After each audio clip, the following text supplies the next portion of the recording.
बिस्मिल्लाहिर्रहमानिर्रहीम। अस्सलाम वालेकुम स्टूडेंट्स। मैं उम्मीद करता हूँ कि आप अच्छी सेहत को एंजॉय कर रहे होंगे और आपके 10th क्लास के जो पेपर हुए हैं वो भी बहुत अच्छे हुए होंगे। और मैं ये भी उम्मीद करता हूँ कि अल्लाह पाक आपको जो है ना ज़्यादा से ज़्यादा अच्छे मार्क्स अता करे। ठीक है स्टूडेंट्स, तो इसी पर आपने इत्तेफा नहीं कर जाना है कि हमारे पेपर हो गए तो ख़त्म हो गए, ऐसा नहीं है। आपने 10th क्लास के प्रैक्टिकल्स को भी बहुत अच्छी तरह से प्रिपेयर करना है और इन पेपर्स को भी पास करना है। इनका रिजल्ट और आपके जो पेपर हैं उनका रिजल्ट मिलकर आपको जो है ना पासिंग मार्क्स मिलेंगे या आपको इस क्लास में पास किया जाएगा। तो आपने बहुत तवज्जो के साथ, बहुत संजीदगी के साथ इनकी तैयारी करनी है। और आज के लेक्चर में मैं आपको केमिस्ट्री के प्रैक्टिकल के हवाले से डिस्कस करूंगा, आपके सामने बयान करूंगा कि प्रैक्टिकल जो केमिस्ट्री का है उसमें वो किस तरह का पेपर होगा, उसमें कितने सवाल होंगे, कितने मार्क्स का होगा और उसमें किस तरह के क्वेश्चन आपसे पूछे जाएंगे। ठीक है स्टूडेंट्स, और इसके साथ जो बहुत इंपॉर्टेंट क्वेश्चन है, बहुत सारे बच्चे जो है ना वो मैसेजेस कर रहे थे कि सर हमने प्रैक्टिकल नोटबुक को कैसे लिखना है, उसका कोई तरीकेकार बता दें। तो आज के लेक्चर में हम बहुत अच्छे अंदाज में एक अच्छे तरीकेकार को भी डिस्कस करेंगे कि किस तरह से हमने अपनी नोटबुक को बेहतरीन अंदाज में रेडी करना है या बेहतरीन अंदाज में लिखना है। तो इस टॉपिक को डिस्कस करने से पहले इट्स अ जेंटल रिमाइंडर कि चैनल को सब्सक्राइब भी करें, लाइक भी करें और अपने दोस्तों के साथ शेयर भी करें। तो स्टूडेंट शुरू करते हैं। हमारा आज का जो डिस्कशन है वो प्रैक्टिकल दो हम केमिस्ट्री के हवाले से है कि हमारा जो प्रैक्टिकल का पेपर होना है केमिस्ट्री का, उसमें जो टोटल सवालात होंगे आपके पास वो 5 होंगे और उनके जो नंबर्स होंगे वो आपके पास 30 नंबर का ये आपका पेपर होगा। तो सबसे पहला हमारे पास जो सवाल होगा केमिस्ट्री के पेपर के अंदर, वो आपको आपसे पूछा जाएगा कोई भी आपको साल्ट या रिएक्शन जो है ना वो ट्यूब दी जाएगी, कोई भी रिएक्शन ट्यूब या कोई भी साल्ट, आपको कहा जाएगा कि इसकी शनाख्त करें, इसकी डायग्राम बनाएं और इसको लेबल करें। तो ये आपके पास पहला क्वेश्चन होगा। बहुत अच्छे तरीके से आपने प्रिपेयर करना है सारे जो आपके पास एक्सपेरिमेंट है या जो भी प्रैक्टिकल्स आपके पास है। ठीक है, तो ये आपके पास 6 नंबर का क्वेश्चन है। ठीक है, आपने साल्ट की पहचान करनी है या आपके पास जो भी रिएक्शन ट्यूब दी गई होगी उसकी पहचान करनी है, उसकी डायग्राम बनानी है और आपने उसको लेबल करना है। ठीक है स्टूडेंट, तो इसके बाद हमारे पास सवाल नंबर 2 है।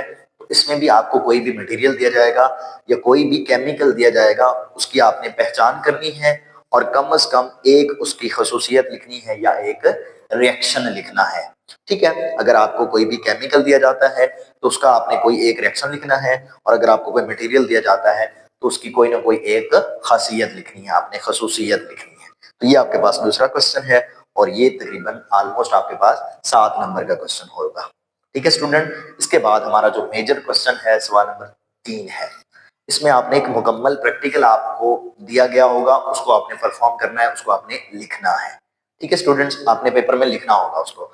तो मुकम्मल प्रैक्टिकल आपने ऊपर नाम लिखना है सबसे पहले, फिर आपने अपरेटस मतलब जो आपको आलात दरकार हैं वो लिखने हैं, फिर आपने तरीकाकार को लिखना है, फिर आपने मुशाहिदात लिखने हैं, केमिकल रिएक्शंस लिखने हैं और एंड पे नतीजा लिखना है। ये मुकम्मल क्वेश्चन आपने कंप्लीट करना है और इसके जो आपके पास मार्क्स हैं वो 11 मार्क्स का ये क्वेश्चन है। बहुत अच्छे अंदाज में आपको मैं इंपॉर्टेंट जो प्रैक्टिकल्स हैं वो भी आपको बताऊंगा, केमिस्ट्री के भी, फिजिक्स के भी और बायोलॉजी के भी।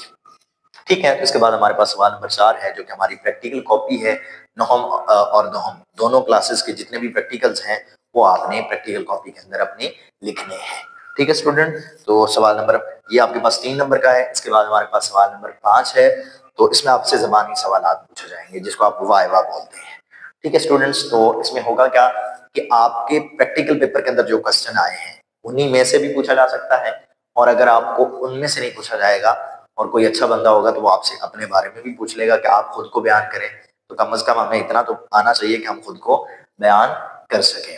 हो सकता है वो आपसे ये भी पूछ ले कि आपकी जो है ना 9th में कितने मार्क्स हैं। तो एक ट्रिक ये भी है कि आपने उनको ज्यादा बताने हैं क्योंकि हमें नंबर ज्यादा चाहिए। ठीक है, तो आपने परसेंटेज के हवाले से बताने के मेरे 80% है, हालांकि आपके 60% है।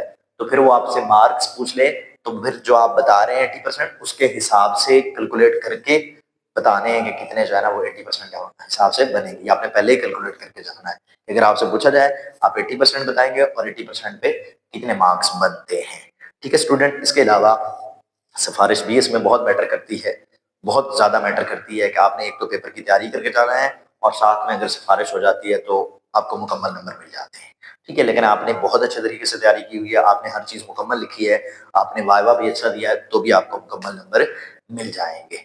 ठीक है स्टूडेंट, ये हमारा पेपर का पैटर्न था कि किस तरह से कौन सा सवाल होगा और उसको हम किस तरह से अटेम्प्ट करेंगे। इसके बाद हमारे पास प्रैक्टिकल कॉपी को लिखने का तरीक़ेकार क्या है, आपने पूरी तवज्जो के साथ ये समझना है, इंशाल्लाह आपको बहुत अच्छे तरीके से ये लिखना आ जाएगा।